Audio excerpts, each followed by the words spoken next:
বেশ কিছুদিন এই এলাকায় থাকি, প্রায় 8 মাসের মতো। তো প্রায় সময় আমি আসতাম এই মন্দিরে, প্রায় প্রত্যেক সপ্তাহে এখানে আমাদের ধর্মীয় অনুষ্ঠান হয় এবং প্রতিনিয়ত মানুষ আসা যাওয়া করে। তো এখানটায় কোনো ধর্মীয় প্রতিষ্ঠান নাই আমাদের হিন্দুদের জন্য। এই একটা মন্দির ছিল, সবাই আসতো, এটা প্রসাদ নিত, পূজা দিত।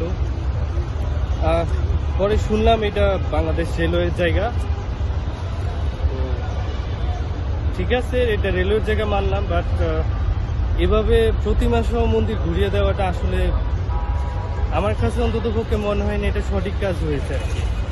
সরকার চাইলে তাদের নিয়ম অনুযায়ী আগে প্রতিমা সরাইয়া তারপর এটা ভাঙতে পারতো অথবা ঘুরে দিত, কিন্তু প্রতিমা সহ ঘুরানোর বিষয়টা সবার একটু নজরে পড়লো আর কি।